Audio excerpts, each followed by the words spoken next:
എല്ലാവർക്കും നമസ്കാരം. മീനു ടോക്കീസിൻ്റെ പുതിയൊരു വീഡിയോയിലേക്ക് സ്വാഗതം. ഉന്നത വിദ്യാഭ്യാസ വകുപ്പിന് കീഴിലുള്ള അസാപ്പ് കേരളയിൽ ജോലി നേടാൻ ആഗ്രഹിക്കുന്നവർക്ക് അവസരം വന്നിട്ടുണ്ട്. അസാപ്പ് കേരളയുടെ തിരുവനന്തപുരത്തുള്ള ഹെഡ് ക്വാർട്ടേഴ്സിലേക്കാണ് ഇപ്പോൾ ജോലി അവസരം ഉള്ളത്. കരാർ അടിസ്ഥാനത്തിലാണ് നിയമനം. അപേക്ഷിക്കേണ്ടത് ഓൺലൈനായിട്ടാണ്. ഡീറ്റെയിൽസ് നോക്കാം. ഡെയിലി ഇതുപോലുള്ള ജോബ് വേക്കൻസികൾ അറിയാൻ ഇപ്പോൾ തന്നെ ഈ ചാനൽ സബ്സ്ക്രൈബ് ചെയ്യുക.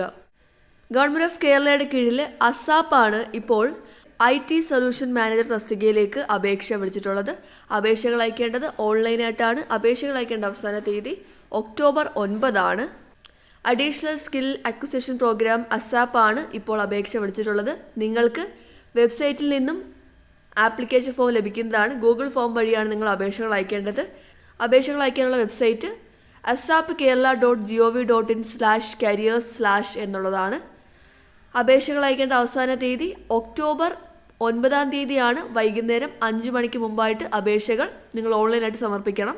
പിന്നീട് നിങ്ങൾക്ക് ഇൻ്റർവ്യൂ വഴിയാണ് നിയമനം വരുന്നത്. ഇൻ്റർവ്യൂ നടക്കുന്നത് ഒക്ടോബർ 11 ആയിരിക്കും. സ്ഥലം ASAP headquarters, ground floor, KINFRA film and video park, Kazhakkoottam, Trivandrum. അപ്പോൾ തിരുവനന്തപുരത്ത് വെച്ചാണ് ഇൻ്റർവ്യൂ വരുന്നത്. ഇൻ്റർവ്യൂയുടെ ഡേറ്റ് ഒക്ടോബർ 11 അപ്പോൾ ഈ തസ്തികയിലേക്ക് അപേക്ഷിക്കാൻ വേണ്ട വിദ്യാഭ്യാസ യോഗ്യത എന്താണെന്ന് നോക്കാം. അപേക്ഷിക്കുന്ന കാൻഡിഡേറ്റ്സിന് അവരുടെ ഗ്രാജുവേഷൻ, അത് ഡിഗ്രിക്ക് 60% മാർക്ക് ഉണ്ടായിരിക്കണം.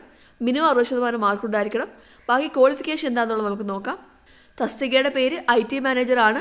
ക്വാളിഫിക്കേഷൻ പറയുന്നത് BTech ഇൻ IT അല്ലെങ്കിൽ CS, കൂടാതെ 3 വർഷത്തെ എക്സ്പീരിയൻസ് ഉണ്ടായിരിക്കണം ഇൻ IT പ്രൊജക്റ്റ്, അല്ലെങ്കിൽ BTech in IT or CS or equivalent plus MTech ഉണ്ടായിരിക്കണം. കൂടാതെ 1 വർഷത്തെ എക്സ്പീരിയൻസ് ഉണ്ടായിരിക്കണം. അതായത് MTechും 1 വർഷത്തെ എക്സ്പീരിയൻസുമാണ് വേണ്ടത്. ഇനി ഇതല്ലെങ്കിൽ BTech in IT or CS plus MBA ഉണ്ടായിരിക്കണം വിത്ത് സ്പെഷ്യലൈസേഷൻ ഇൻ IT ആണ്. വിത്ത് 1 ഇയർ എക്സ്പീരിയൻസ് ആണ് വേണ്ടത്. അപ്പോൾ BTech ഉള്ളവർക്കും 3 ഇയർ എക്സ്പീരിയൻസ് ഉള്ളവർക്കും, അല്ലെങ്കിൽ MTech ഉള്ളവർക്കും 1 ഇയർ എക്സ്പീരിയൻസ് ഉള്ളവർക്കും, അല്ലെങ്കിൽ BTechും കൂടാതെ MBA വിത്ത് 1 ഇയർ എക്സ്പീരിയൻസ് ഉള്ളവർക്ക് അപേക്ഷിക്കാവുന്നതാണ്. 1 ഇയർ എക്സ്പീരിയൻസ് ആവശ്യമാണ്. ശമ്പളം ലഭിക്കുന്നത് 30,000 രൂപയായിരിക്കും. ജോലി കോൺട്രാക്ട് ബേസിലാണ് ജോലി വരുന്നത്. ഫുൾ ടൈം ജോബാണ് വരുന്നത്. ജോലിയുടെ ലൊക്കേഷൻ വരുന്നത് ട്രിവാൻഡ്രത്താണ്. അസാപ്പിൻ്റെ ഹെഡ് ക്വാർട്ടേഴ്സിലാണ് വരുന്നത്. ട്രിവാൻഡ്രത്താണ് ജോലി വരുന്നത്. അപ്പോൾ ഒരുപാട് സ്കിൽസ്, ഈ ജോലിക്ക് ആവശ്യമായിട്ടുള്ള ടെക്നിക്കൽ സ്കിൽസൊക്കെ പറയുന്നുണ്ട്. ജോലിയുടെ റെസ്പോൺസിബിലിറ്റി പറയുന്നുണ്ട്. അപേക്ഷകൾ അയക്കേണ്ട അവസാന തീയതി ഒക്ടോബർ 9 മറക്കണ്ട. നിങ്ങൾ ഈ ഒരു വെബ്സൈറ്റ് എടുക്കുമ്പോഴത്തേക്കും താഴെ അപ്ലൈ ചെയ്യാനുള്ള ഓപ്ഷനുണ്ട്. ഇവിടെ അപ്ലൈ ചെയ്യുന്നുള്ള ഓപ്ഷൻ കൊടുക്കുമ്പോഴത്തേക്കും നിങ്ങൾക്ക് ഇവിടെ ഗൂഗിൾ ഫോം കിട്ടുന്നതാണ്.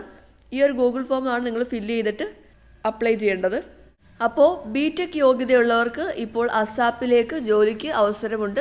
താല്പര്യമുള്ളവർക്ക് യോഗ്യത നോക്കി ഓൺലൈനായിട്ട് അപേക്ഷിക്കാവുന്നതാണ്. അപേക്ഷിക്കേണ്ട അവസാന തീയതി ഒക്ടോബർ 9. ഇൻ്റർവ്യൂ നടക്കുന്നത് ഒക്ടോബർ 11 താല്പര്യമുള്ളവർ അപേക്ഷിക്കുക. ഡെയിലി ഇതുപോലുള്ള ജോബ് വേക്കൻസികൾ അറിയാൻ ഇപ്പോൾ തന്നെ ഈ ചാനൽ സബ്സ്ക്രൈബ് ചെയ്യുക. മറ്റൊരു വീഡിയോയുമായി കാണുന്നവരെ നന്ദി.